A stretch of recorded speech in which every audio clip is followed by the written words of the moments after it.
Bismillahirrahmanirrahim. Assalamualaikum warahmatullahi wabarakatuh.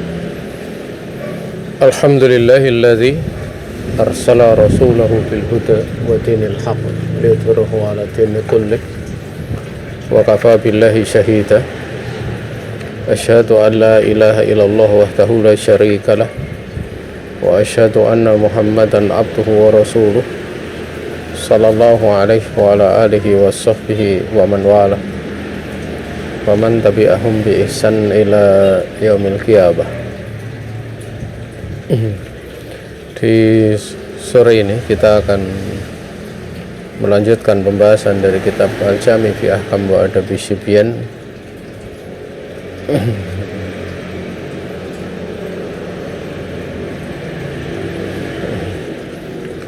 Dan kita terakhir masih membahas seputar subpasal yang ketiga ya, dari pasal kelima mengajarkan anak Al-Quran. Sebenarnya masih ada pembahasan yang agak banyak ya, tapi kita akan ngambil yang pendek-pendek saja dari perkara ini.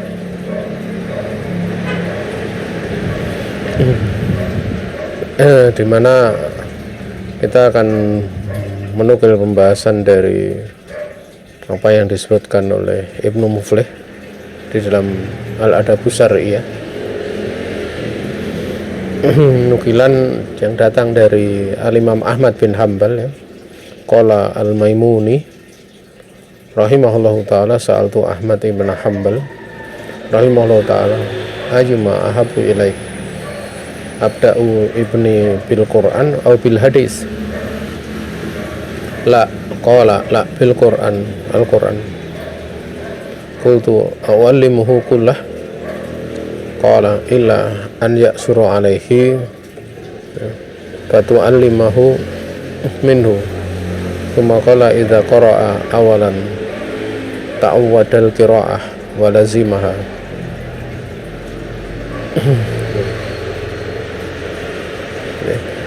Ini dalam Tabaqatul Hanabilah ya. Dan nanti diakhiri perkataan Ibnu Muflih dalam Adabus Syar'iyyah. Beliau mengatakan wa ala hadza atba'ul imami Ahmada ila zamanina hadza. Ibnu Muflih ini murid dari Syekhul Islam Ibnu Taimiyah yang faqih dalam masalah fikih madzhab Hambali ya. Berkata Al-Maimuni rahimahullah ta'ala, aku bertanya kepada Ahmad bin Hanbal, mana yang lebih engkau sukai? Aku mulai anakku, aku ajarkan Al-Quran atau hadis? Maka beliau Imam Ahmad mengatakan la. Maksudnya bukan dengan hadis, tapi bil Quran, Al-Quran, dengan Al-Quran dulu, Al-Quran dulu. Maka aku pun bertanya, apakah aku perlu mengajarkan Al-Quran itu kepadanya semuanya ya? Maka beliau mengatakan inla an ya'suru alaihi, jika itu tidak menyulitkan dia ya kamu ajari. Fatu allimahu, maka dengan sebab itu kamu ajari dia Al-Quran. Kemudian beliau berkata idza qara'a, apabila dia membaca di awal-awal ya, maka ta'awwada al-qira'ah, biasakan dia membaca dan sampai melaziminya.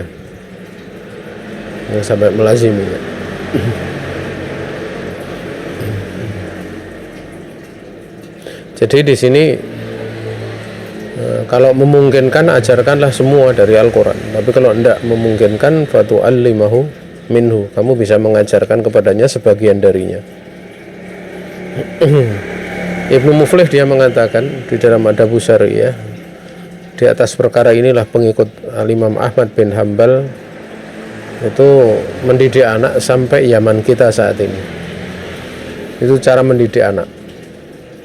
Jadi kalau memungkinkan untuk semua ya dari Al-Quran ya diajarkan sampai hafid Quran ya, tapi kalau tidak memungkinkan ya sebagian darinya. Nah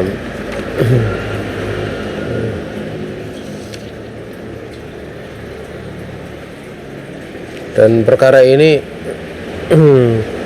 ada silang pendapat ya. Di dalam metode-metodenya itu silang pendapat ya.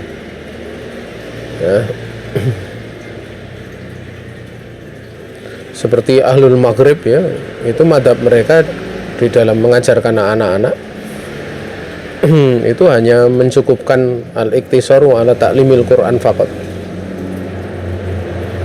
yaitu mencukupkan diri dengan mengajarkan Al-Quran saja ya. Sehingga tidak mencampurkan dengan pelajaran-pelajaran lain. Itu Ahlul Maghrib.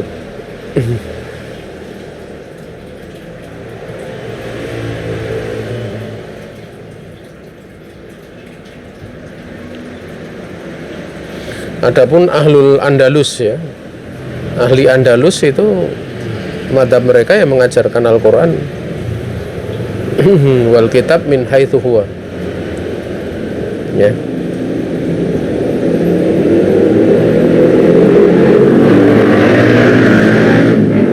Jadi tidak cuma Al-Quran yang diajarkan, sehingga fala yaktasiruna lidzalika alaihi faqat. Bahkan ahlu Andalus Spanyol waktu itu mereka mencampurkan di dalam taklim anak-anak itu tentang riwayat-riwayat syair fil ghalib ya, juga tentang qawanin Arabiyah ya, serta menghafalnya, termasuk pula tajwid ya, tajwid serta kitab. Artinya juga tidak sebatas hanya pelajaran Al-Quran saja, tapi pelajaran-pelajaran yang lainnya ya. Adapun ahli Afriki ya, daerah Afrika ya, mereka menempuh dengan menggabungkan antara mengajarkan Al-Quran dan hadis fil ghalib ya. Pada kebanyakannya demikian ya.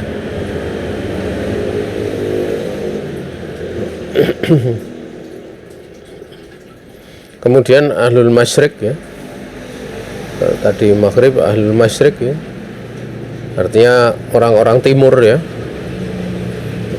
mereka menggabungkan ya, mencampurkan di dalam mengajarkan yang demikian itu ya. Itu alama yabluguna ya, apa-apa yang telah sampai pada kami. Diterangkan di sini wala adri bima inayatuhum minha ya. Dan saya tidak tahu dengan apa yang mereka pentingkan dari taklim ataupun pelajaran tersebut untuk anak-anak.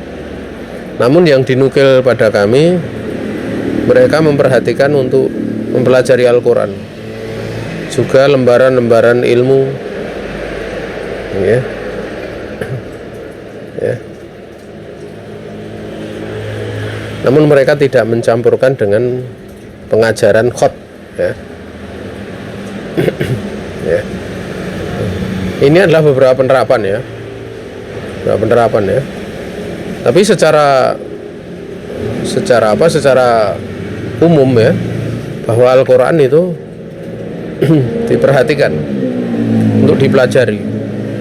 Nah, karena berbagai metode ini hasilnya beda-beda gitu.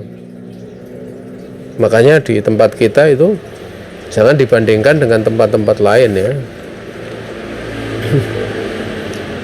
Kalau Ahlul Maghrib yang memang menekankan bacaan Al-Quran saja ya, bacaan Al-Quran mereka memang luar biasa. Ahlul Maghrib yaitu daerah Afrika bagian barat itu demikian. Andalus beda lagi Lalu beda lagi ya. Makanya ya, karena dari kecilnya mereka dibiasakan menghafal Al-Quran, ya hafalan mereka memang lebih ya. Sehingga kalau belajar di para ulama itu, mereka sehari setoran hadis itu bisa 40 ya, bisa 50. Orang Indonesia itu rata-rata ya 5-8 hadis untuk setoran kalau belajar di sisi para ulama. Karena sejak kecil memang tidak dididik menghafal, maksudnya menghafal Al-Quran ya. Ya ada yang dididik menghafal Al-Quran, tapi itu di pondok-pondok. Itu pun jumlahnya tidak begitu banyak. Baru belakangan ini banyak sekali pondok-pondok tahfidz ya, yang perhatikan masalah itu, sehingga mulai ada anak-anak yang umur 14, umur 13 sudah hafal Al-Quran ya. Anak-anak kecil sudah hafal Al-Quran itu mulai ada. Dan itu perkara yang mengembirakan ya, perkara yang mengembirakan. Kemudian kita akan lanjutkan pada subpasal yang keempat dari pasal kelima.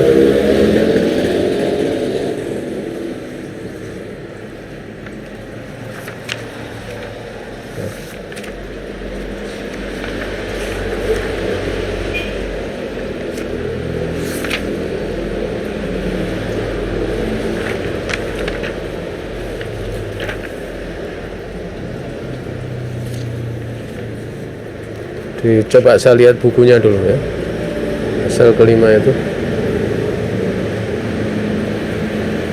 surat yang pertama dipelajari anak ya.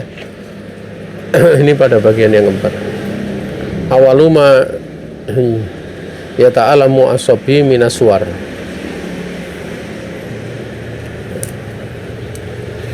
Surat-surat yang pertama kali dipelajari oleh seorang anak. Istahabba ahlul ilmi an yabda'al muallimu bi ta'limi sibyan surat al-Fatihah, thumma yantaqilu ila qisari suwar minal mufassal li suhulati hifdhihi wa qisri ayatiha ya. Dianjurkannya atau dimustahabkannya oleh para ulama untuk pengajar memulai mengajarkan anak itu surat Al-Fatihah ya, surat Al-Fatihah. Kemudian dia mulai berpindah kepada surat-surat pendek dari Al-Mufassal, karena surat Al-Mufassal itu mudah untuk menghafalnya dan juga ayatnya pendek-pendek. Dan kita sedikit mengulang ya, bahwa surat Al-Mufassal itu ada 3 ya. Ada yang Tiwalul Mufassal yang panjang, itu dari Qaf sampai Al-Mursalat atau sampai An-Naba ya. Ya. Kemudian Wasatul Mufassal itu dari An-Naba sampai Al-Lail atau dari An-Naziat sampai Al-Lail. Kemudian Qisar Mufassal itu dari Ad-Duha sampai An-Nas.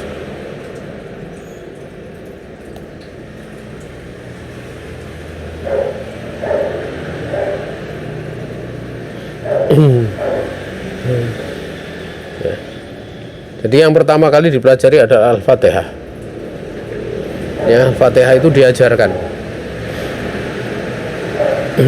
Dan yang namanya mengajarkan itu torekohnya itu ditalqin ya, seorang guru dia mentalqin.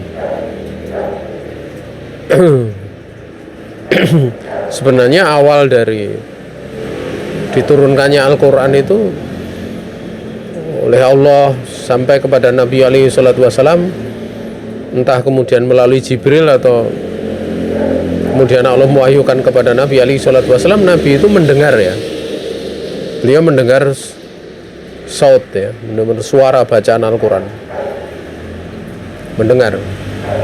Baru setelah itu beliau mengulanginya.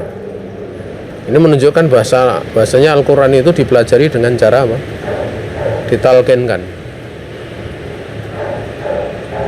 Ditalkinkan. Dan bagi yang mendengar murid itu untuk membaca mengulanginya dengan disaksikan guru ya. Dan disaksikan guru. Dari apa yang dipelajari dari Al-Quran awal sampai akhir itu di hadapan guru. Biasanya metode yang ada di saat ini kadang tidak semua ditalkin ya. Kalau sudah bisa membaca lancar itu disuruh membaca sendiri, tapi nanti setoran sama guru. Setoran sama guru. Ya. Tapi dari kelazimannya memang dia harusnya membaca dari awal sampai akhir di hadapan guru. Itu yang paling bagus. Ya. Dan memang guru itu ya memang dia punya keahlian di dalam mengajar Al-Quran ya. Karena kalau sudah punya hafalan tapi tentang panjang pendeknya, tentang tajwidnya, makhrajnya kacau, itu memperbaikinya susah gitu. Maka jangan berspekulasi ya dalam masalah tersebut. Nanti kasihan yang mengajar setelahnya. Artinya demikian, kasihan yang mengajar setelahnya itu. Yang memperbaiki itu lebih susah dibandingkan mengawali dari belum bisa baca. Ya. Pengalaman yang saya dapat itu dulu, ada satu anak di pondok itu ya, bacaannya bagus, hafalan masih 5 juz atau 4 juz kayak salah, bacanya bagus, dipegang oleh pengajar yang punya kompetensi gitu loh. Nah waktu itu ada pengajar lain gitu loh, tapi kurang ahli kayaknya, pengajar lain. Dia langsung minta untuk anak-anak itu dia pegang gitu. Kebetulan yang dipegang anak-anak yang hafalannya cepet gitu. Ya. Hafalannya emang cepet. Waktu itu sampai tahu-tahu menjadi 8 juz. 8 juz. Ya. Waktu itu kalau liburan anak ini sering diminta orang tuanya disuruh ngecek saya dari hafalan 8 juz itu. Ini pengalaman ya. Itu saya sampai males menyemak gitu. Karena panjang pendeknya kacau, bener-bener rusak lah.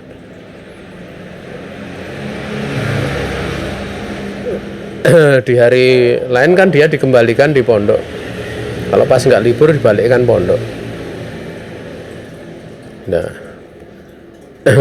kemudian ustadz yang awal yang Mas dulu megang sampai 4 juz itu mencari saya waktu itu.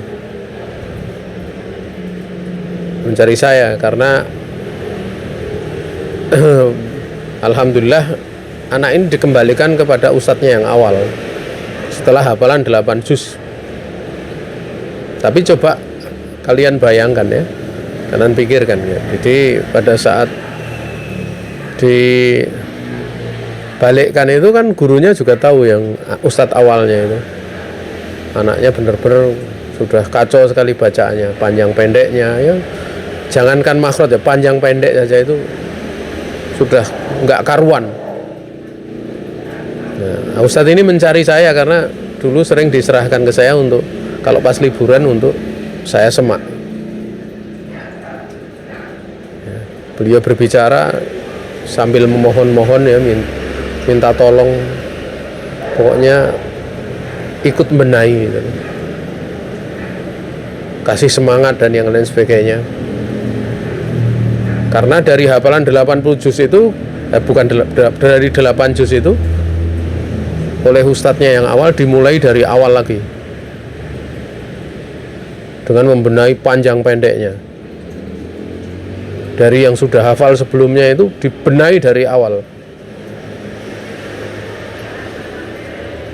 karena beliau kemudian cerita waktu itu kepada saya juga bercerita bahwa saya mendapati kayak gitu sampai males untuk nyemak, karena mengembalikan 8 juz dengan benar itu bukan perkara mudah. Jangankan 8 juz, 4 juz saja susah gitu. Untung waktu itu masih umur sekitar 8 tahun, 9 tahun.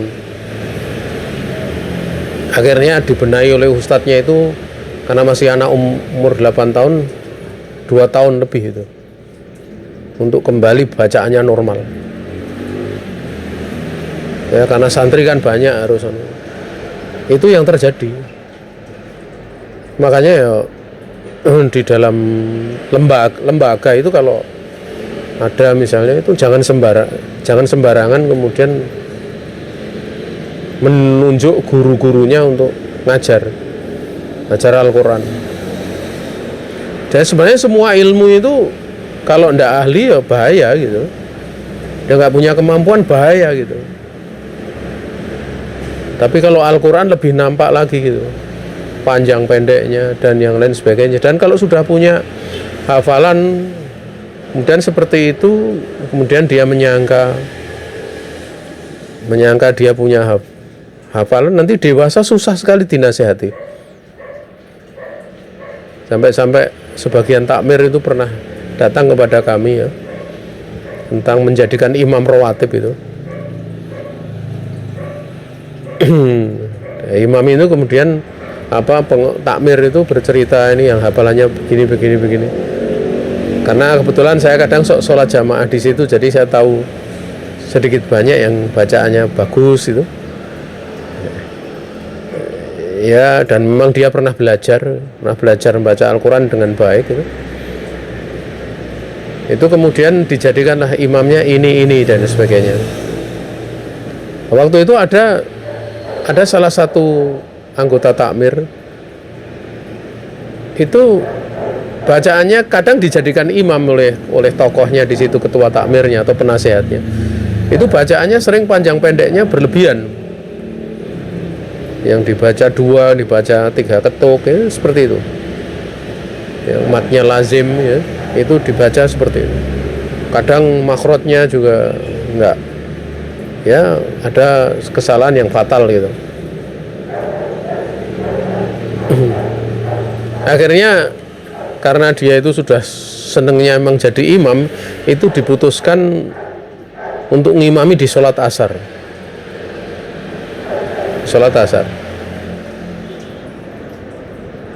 Itu sampai mutung dia. Pokoknya maunya kalau nggak maghrib isya yang jahriyah. Padahal bacaannya mengenaskan. Ya.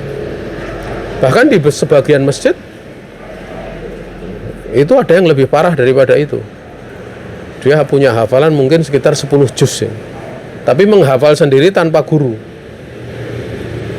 Tapi enggak tahu ya, dia belajarnya dulu dari mana, karena makhrajnya itu makhraj Jawa gitu. Jadi kayak orang ngomong Jawa medok itu. Jadi kalau dia membaca Quran itu aneh, bacaannya aneh sekali. Misalnya dha sama dha itu ya pokoknya kayak orang Jawa kalau ngomong do gitu loh. Itu mirip sekali. Ya.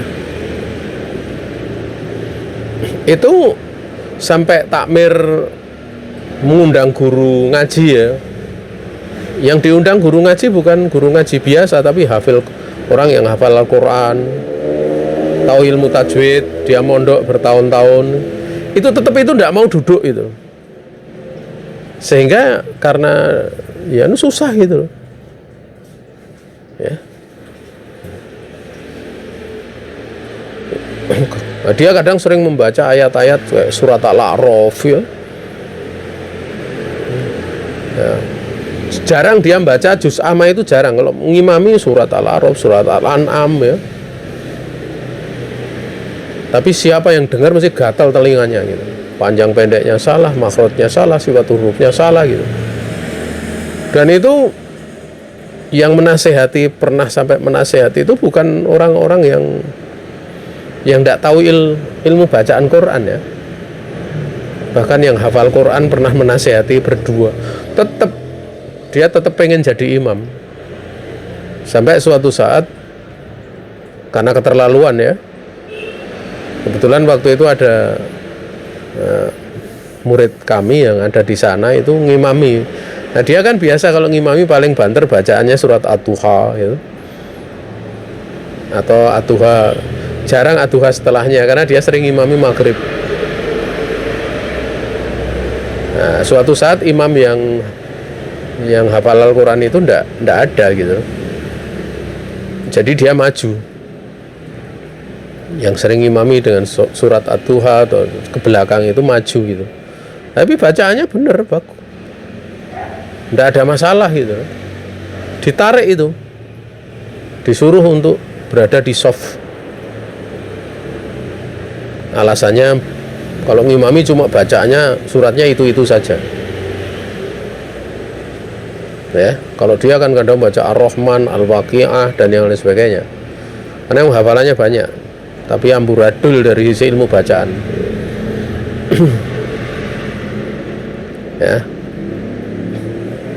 Ya, waktu itu ada yang lain itu ikut mendengarkan itu karena mungkin saking jengkelnya atau gimana.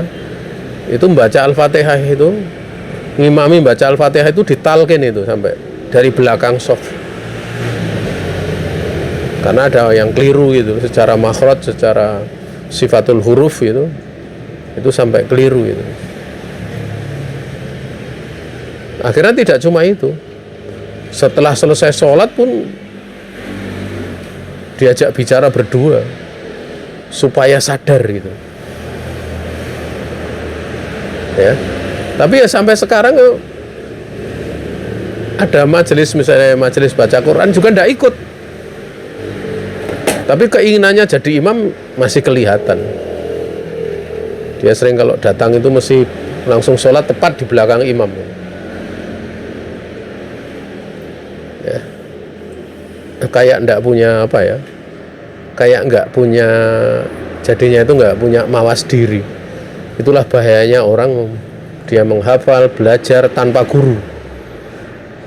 Orang jadi enggak bisa ngukur kadar dirinya sendiri. Artinya kalau dia mengukur melebihi kapasitasnya ya.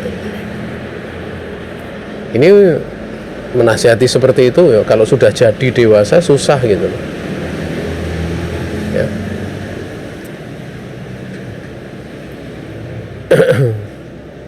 Wallahu ta'ala a'lam.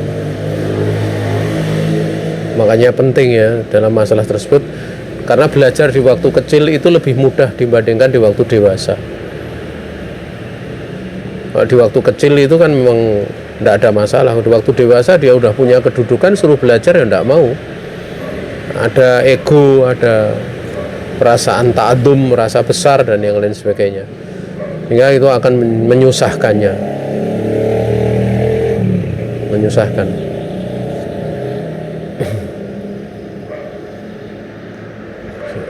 Wallahu ta'ala alam.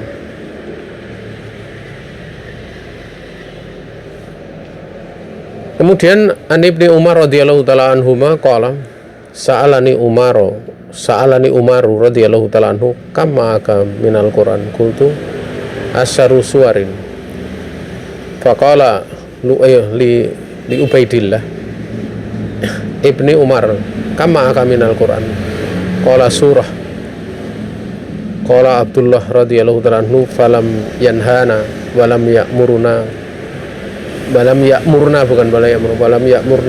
ghaira anahu qal in kuntum muta'allimina minhu bi syai' fa alaikum bihadzal mufassal fa innahu ahfad.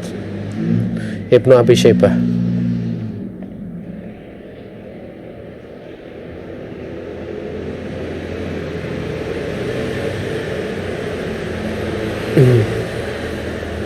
Dari Ibnu Umar radhiyallahu ta'ala anhuma, dia berkata, Umar ayahku bertanya kepadaku dengan mengatakan, berapa surat yang ada pada kamu? bersama kamu. Maka aku mengatakan 10 surat. Ya karena waktu itu belum sempurna surat turun. Jadi kalau surat turun kemudian mereka menghafal ya. Kalau di tempat kita ya 10, wah ini kok sedikit gitu. Jangan dibayangkan seperti itu. Karena memang turunnya waktu itu kan bertahun-tahun ya.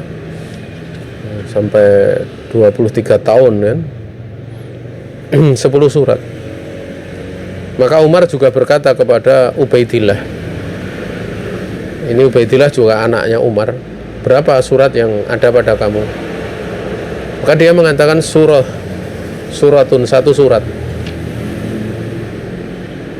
Maka Abdullah radhiyallahu ta'ala anhu, yaitu Abdullah bin Umar, itu mengatakan, falam yanhana, ya, Umar dia tidak melarang kami, dan beliau juga tidak memerintahkan kepada kami. Hanya saja beliau berkata, kalau kalian itu ingin mempelajari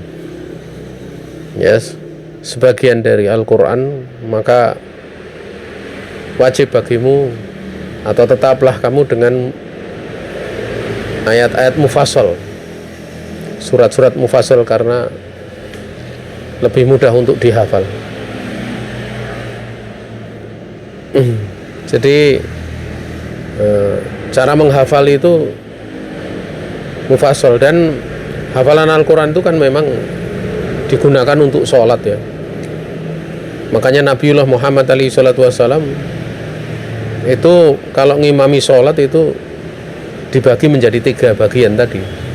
Pada sholat subuh beliau sering membaca tiwal mufassal dari Qaf ya, sampai An-Naba atau Al-Mursalat. Kemudian beliau di 3 waktu diterangkan oleh Syekh Utsaimin, yaitu Isya, Asar, Isya, Duhur, Asar, itu beliau pakai wasatul mufassal, pertengahan, yaitu antara An-Naziat sampai Al-Lail.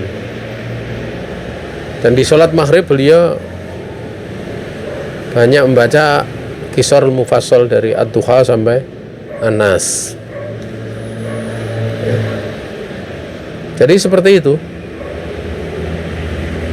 Itu yang dipraktekkan oleh Nabi SAW di dalam sholat 5 waktu. Adapun di sholat malam beliau gunakan untuk membaca surat-surat panjang lainnya seperti Al-Baqarah, Ali Imran, An-Nisa, dan yang lain dari surat-surat yang panjang, yang selain daripada surat Al-Mufassal. Ya.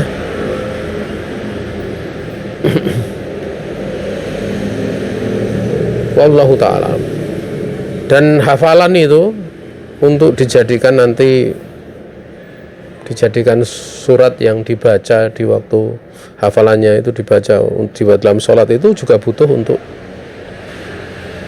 dididikkan gitu ya.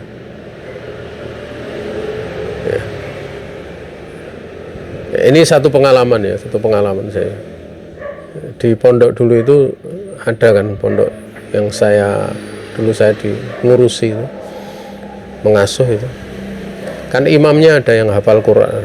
Di pondok itu imamnya hafal Quran, tapi ya dia belum kebentuk karakter untuk mengimami itu dengan seperti yang tadi dijelaskan. Kalau sholat padahal udah dijelaskan. Jadi dia mau mengimami sholat Isya, mau mengimami sholat subuh, mengimami sholat maghrib, ya bacaannya pendek-pendek gitu loh. Saya kadang sampai dalam bahasa Jawa itu kok enggak ada, padahal udah dinasihati berulang kali. Jadi kalau membaca itu pendek terus. Padahal kalau ngimami sholat raweh itu bisa 30 juz, itu sudah selesai sebelum sebulan. Biasanya hari ke berapa ya, hari ke 20 itu sudah selesai 30 juz. Nanti 10 hari terakhir itu biasanya dibaca 2 juz atau mungkin mungkin 3 ya, 3 juz. Hingga sholatnya dimulai itu sudah jam 11 itu sampai jam 3. Artinya kan dia hafal gitu. Tapi aneh kalau ngimami sholat 5 waktu itu mesti pendek-pendek terus itu. Ya. Padahal dengan hafalannya itu kan dia bisa pakai tiwalul mufassal, pakai wasatul mufassal, pakai kisarul mufassal. Kan bisa. Jadi itu perlu untuk dididikkan juga. Ya. Agar terbiasa seperti itu. Biasa. Walaupun di masjid umum mungkin ya banyak diprotes ya. Tapi paling tidak dilatih lah. Mungkin untuk tiwalul mufassal memberatkan ya. Tapi paling tidak dari wasatul mufassal ya. Kemudian kisar mufassal kan bisa. Ya, kan bisa. Itu dilatih.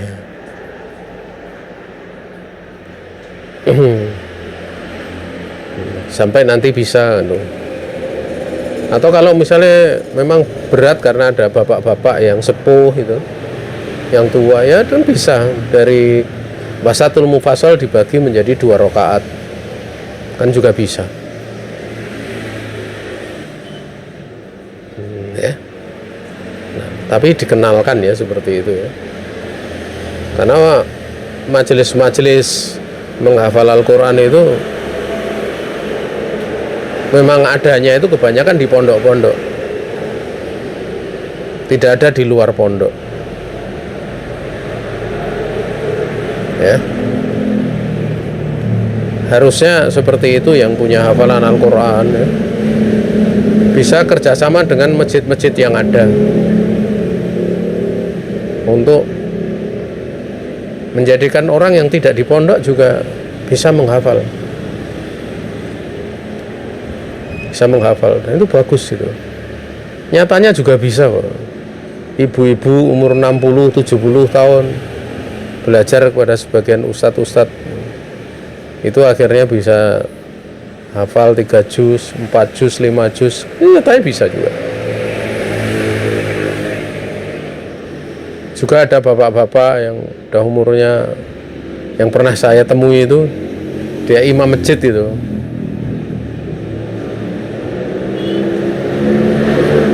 Itu sering pekerjaannya kan sering di sawah.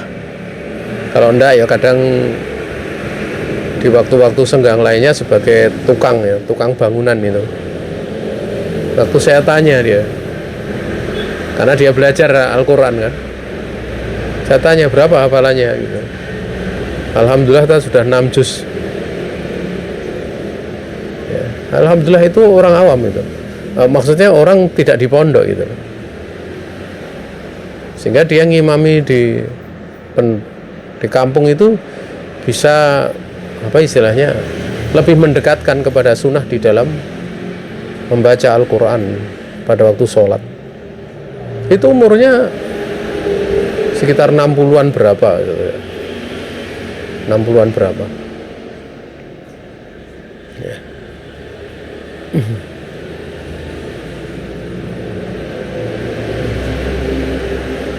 Memang taklim Al-Quran itu beda dengan taklim hadis ya. Orang mempelajari hadis, mempelajari apa itu kan mendengarkan sifatnya. Sifatnya mendengarkan, nanti bisa mencatat, besok kalau ditanya ujian bisa jawab gitu. Kalau menghafal Al-Quran itu beda. Dikala ditalkin dia menghafal, dan nanti dari rumah juga persiapannya bukan jawab pertanyaan tapi membaca Al-Quran dengan hafalan. Makanya termasuk taklim yang paling susah gitu. Apalagi nanti kalau mau pelajaran selanjutnya harus hafal ini dulu gitu. Terus seperti itu, tambahan hafalan seperti itu terus. Jadi ujiannya ndak ada istilah satu semester di ujian, itu ndak ada. Setiap hari ya ujian hafalan Al-Quran tuh, karena setoran terus, setoran. Dan kalau setoran tanpa persiapan ya ndak bakal bisa kan, mesti dia setoran persiapan. Makanya belajar Al-Quran itu, cara belajar Al-Quran itu termasuk belajar yang paling mengumpulkan kesabaran. Ya.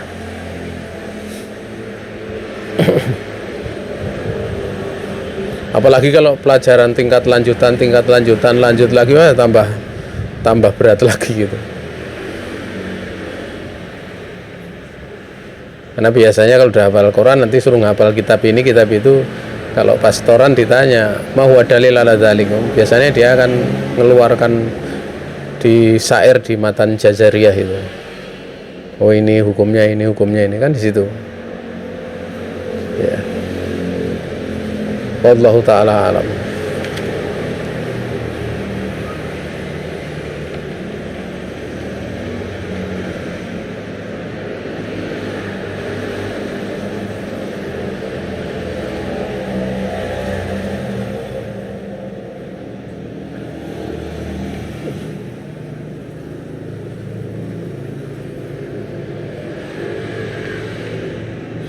Bahkan disebutkan di sini ya, dari Muhammad bin Husain al-Ajuri rahimahullah ta'ala di dalam kitab Akhlaq Hamalatil Quran,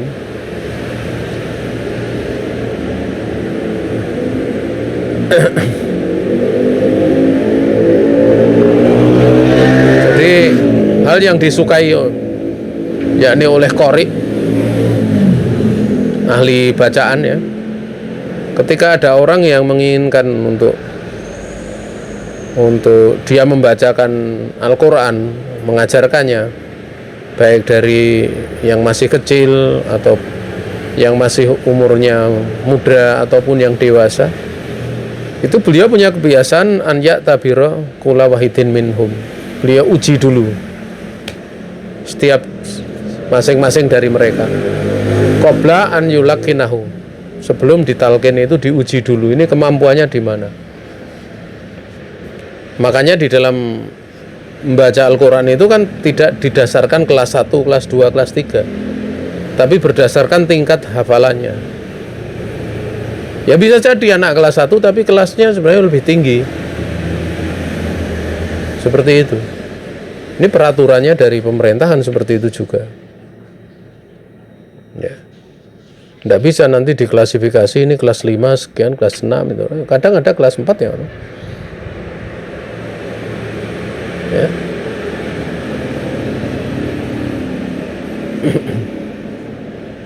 Terkadang pada anak-anak tertentu SMP sudah hafal Quran, yang SMA malah belum. Ya, seperti itu. Bahkan sudah mungkin ya. Ada itkon, karena mungkin itu nanti ya dites itu ya, tesnya masing-masing ada itkon itu. Masing-masing negeri punya metode sendiri dalam menentukan dia mungkin enggak itu. Ada yang model sekali duduk 10 juz, kemudian 3 hari jadi 30 juz. Ada yang sekali duduk 30 juz. Ada yang model sambung ayat, tapi nanti ditanyai gitu, ini juz berapa, ayatnya yang disambung acak ya, juz berapa gitu. Itu kalau dia bisa menjawab semua tanpa ada salahnya berarti mungkin gitu. Ya masing-masing punya metode. Biasanya kalau yang metode ngapalkan sekali duduk itu ada yang metodenya dikasih persiapan, ada yang mendadak tidak dikasih persiapan. Demikian pula yang sambung ayat juga seperti itu. Kadang sebagian guru itu malah nggak ngasih pengumuman besok akan ujian, tapi tahu-tahu langsung dipanggil suruh baca, suruh neruskan. Nanti kalau mungkin baru kemudian langsung dia. Jadi kadang nggak dikasih tahu. Karena memang nanti kalau mungkin seperti itu kan memang bukan persiapan itu. Artinya orang yang menghafal Quran itu sudah punya kesadaran untuk menjaga hafalannya. Bukan nanti seminggu lagi ya gitu. Itu persiapan namanya. Itu mungkin seminggu lagi dia bisa bagus terjaga, tapi setelahnya bisa hilang karena persiapan gitu loh kan gitu. Ya.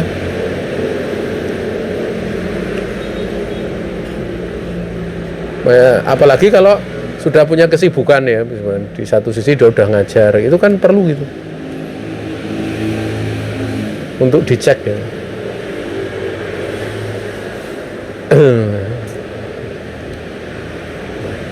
Kalau dulu pengalaman saya sendiri ya, karena ada anak hafal Quran di pondok dulu, itu dia ya kehidupannya kan kurang gitu, ya miskin lah.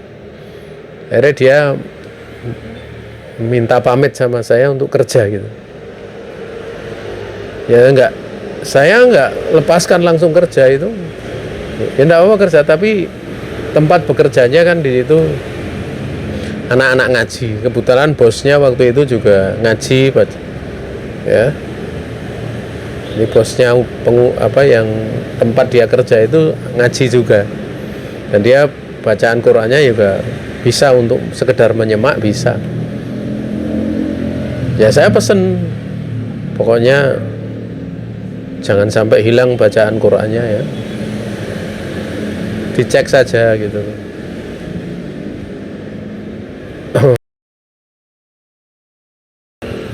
Nanti kalau kacau dipecat saja, saya bilang gitu. Dari kerjaannya dipecat saja. Akhirnya setelah duhur itu kadang sering dipanggil.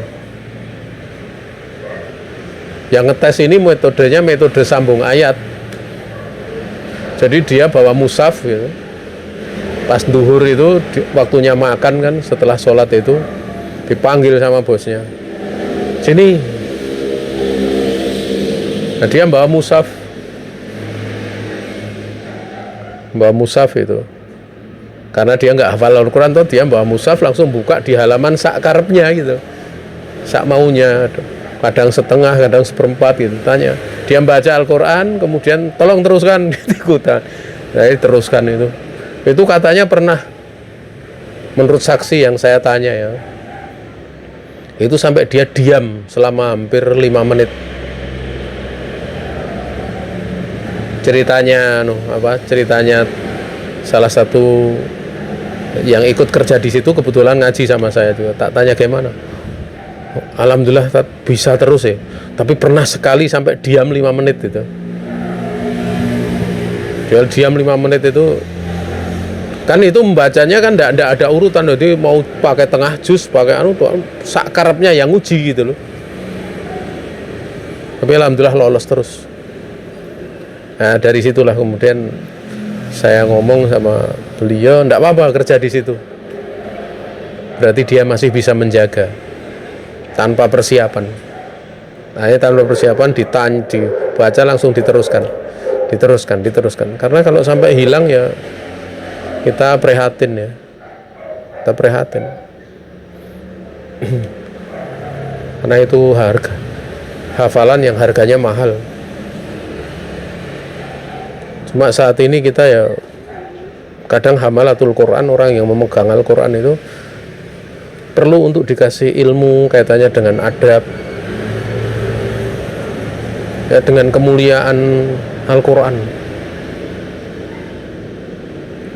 Kadang kalau saya diceritain itu sering dalam batin itu, kalau dalam bahasa Jawa ngelus dodo gitu ya. Dia hafal Quran tapi seneng main game, atau hafal Al-Quran tapi seneng sama drama-drama Korea gitu. Sampai berarti kan orang yang hafal Quran itu dia nggak menyadari kemuliaan yang dia punyai gitu. Ini terjadi seperti ini.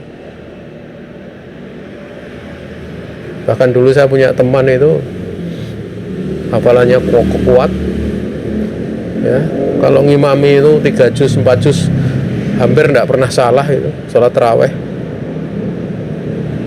Itu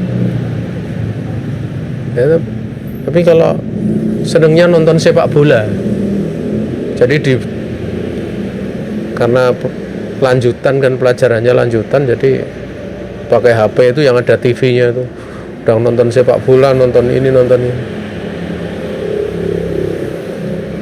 sampai waktu itu kan saya nggak hafal Al-Quran, melihat seperti itu kasihan sekali itu. Akhirnya saya nasihati, alhamdulillah HP-nya dijual. Ya. Ya. Karena itu apa ya, harta yang sangat berharga untuk dijaga, karena yang dihafal itu semulia-mulia ucapan, semulia-mulia ilmu. Ya. Dan sekarang itu untuk mendidik yang seperti itu ya,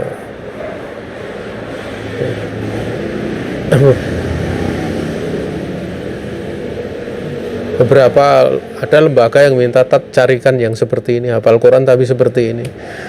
Ya saya tidak bisa apa-apa, karena susah nyari yang hafal Quran tapi kok jualan, misalnya jualan top up game gitu, kan repot. Jadi gamer juga, aduh repot ya. Allahul musta'an, ini musibah. Makanya butuh di dalam mendidik itu muadib, para pendidik adab.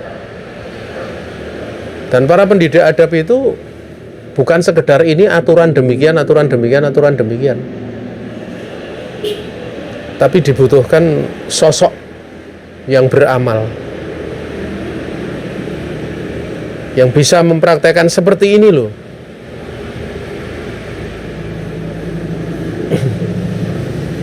Ya. Karena bagi orang yang pernah berguru, mendapatkan sosok guru yang seperti itu, dia akan tahu. Ya. Ya.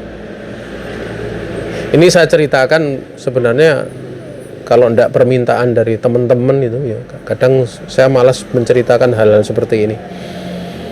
Tapi beberapa kadang sering bertanya, supaya bisa diambil pelajaran. Kalau dari pengalaman waktu saya berguru, kita akan dimudahkan untuk bisa sabar menghadapi sesuatu itu. Salah satunya itu kadang kita ingat apa yang dilakukan guru kita dahulu.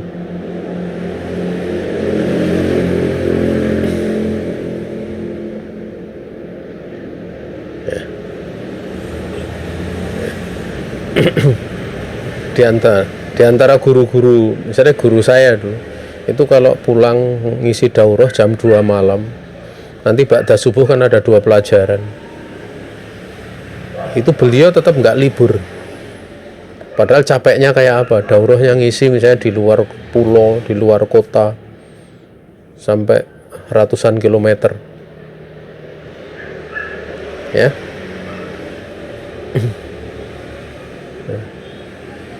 Akhirnya kan suatu saat pernah itu kami alami seperti itu tanpa sadar gitu. Maksudnya tanpa sadar itu, ini sebenarnya niru siapa enggak tahu. Waktu itu kan ada pelajaran, sementara saya masih berada di luar kota.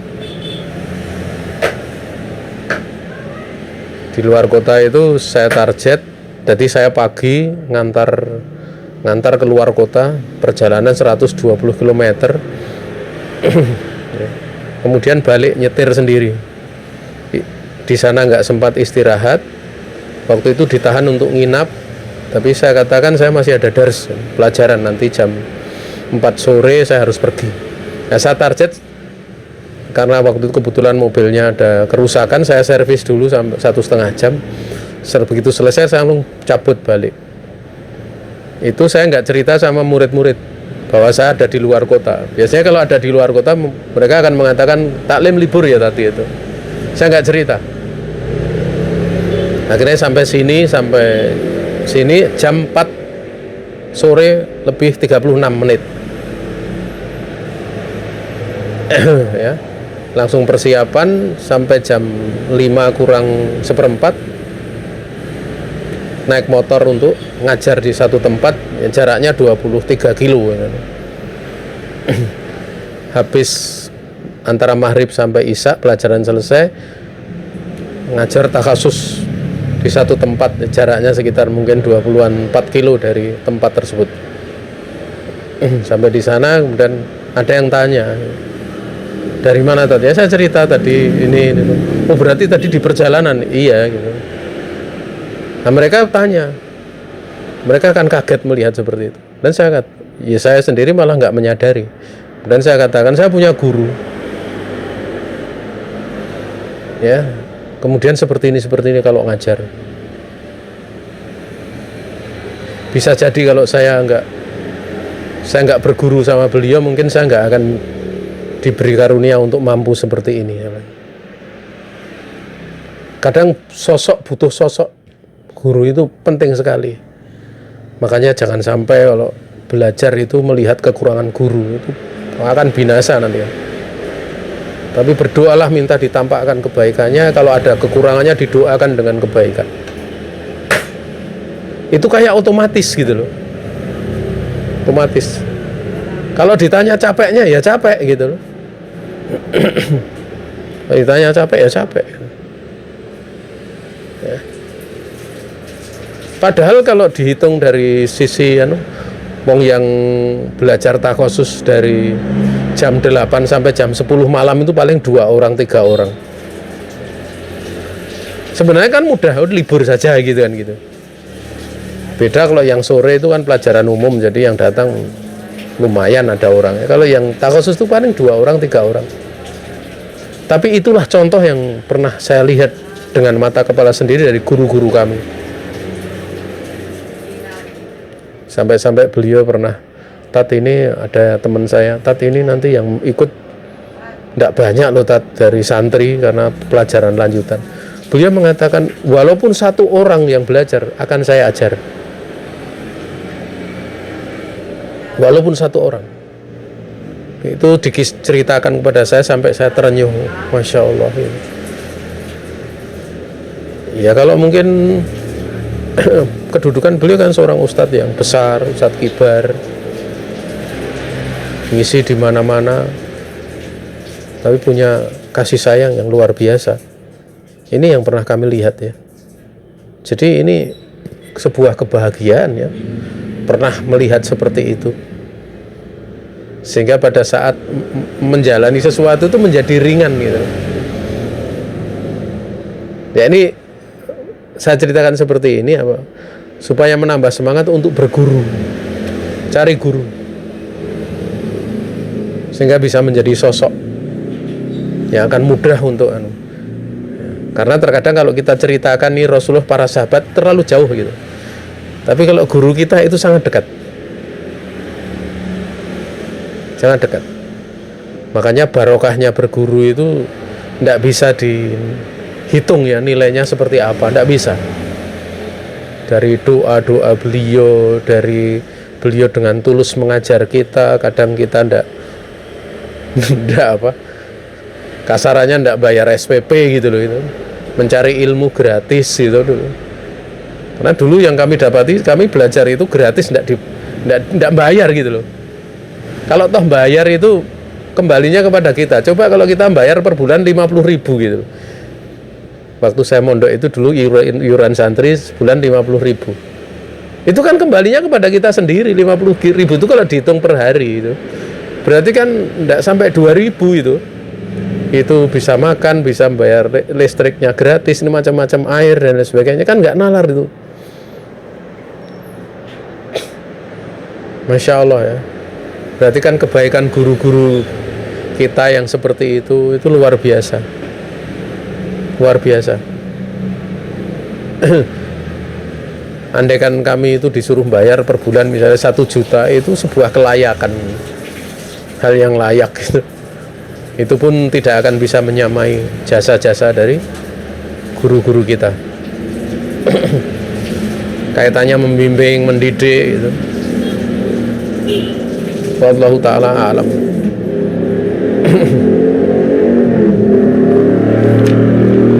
Ini saja yang bisa disampaikan ya. Besok kita lanjutkan pada materi yang pada subpasal yang keempat. Nah, ini tidak ada tidak ada pertanyaan. Kalau ada pertanyaan silahkan ditulis saja, karena saya mau ngajar lagi. Waktunya pas insya Allah nanti sampai sana maghrib. Ada salah datang dari pribadi diri saya sendiri dan dari syaitan, saya istighfar kepada Allah Subhanahu wa taala. Ada benar semata-mata keluasan rahmat Allah Subhanahu wa taala yang diberikan kepada kita. Akhirul kalam. Assalamualaikum warahmatullahi wabarakatuh.